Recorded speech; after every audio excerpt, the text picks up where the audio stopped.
Hello મિત્રો, નમસ્કાર. બાપા સીતારામ, સુપ્રભાતમ. મિત્રો, આજે વિડીયો તમે સવારનો જોઈ રહ્યા છો. ખૂબ જ સુંદર મજાનું કુદરતી વાતાવરણ અને આહલાદક વાતાવરણ સાથેનું આ પક્ષીઓના કલરવ સાથેનું વાતાવરણ તમે જોઈ રહ્યા છો. આ વિડીયો મેં ફાગણ મહિના એટલે કે ફાગણ સુદ પૂનમ હોળીના દિવસે સવારે શૂટ કરેલો છે.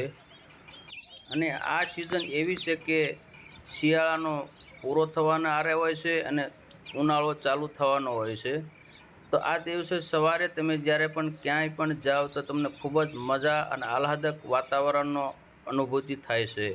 કારણ કે સવારમાં ઠંડી પણ હોય છે, એટલી બધી ઠંડી હોતી નથી, ગુલાબી ઠંડી કહી શકાય એ છે. અને વસંત ઋતુની શરૂઆત થઈ જાય છે, એટલે કે પક્ષીઓનો કલરવ ખૂબ જ આ સમયે તમને જોવા મળશે. કારણ કે વૃક્ષો પોતાના પાન જૂના ખેરીને નવા પાન આવે છે, લીમડામાં મોર આવે છે. દરેક વૃક્ષો પોતાના પાન આ સમયે જૂના ખેરીને નવા પાન આવે છે. તો આ સમયે પક્ષીઓનો કલરવ તમને ખૂબ જ વધારે જોવા મળશે. સવારનું વાતાવરણ તમને ખૂબ જ મગજને શાંત આપે છે અને પોઝિટિવ એનર્જીનું પ્રભાવ કરે છે. તમે જોઈ રહ્યા છો, આજે આ પીપળનું ઝાડ છે એ જૂના પાન ખરીને નવા પાન આવી ગયા છે.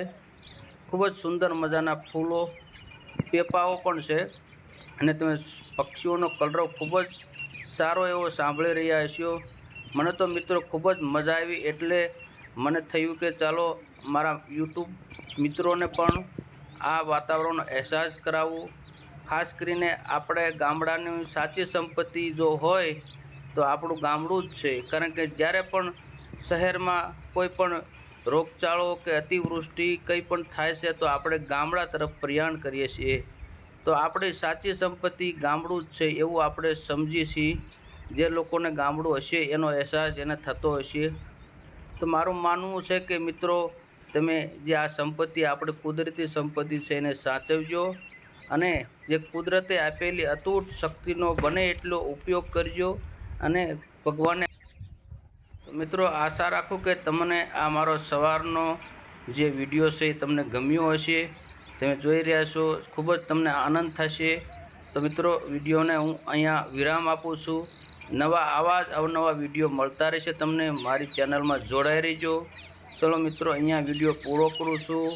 જય માતાજી, બાપા સીતારામ, હેપી હોળી.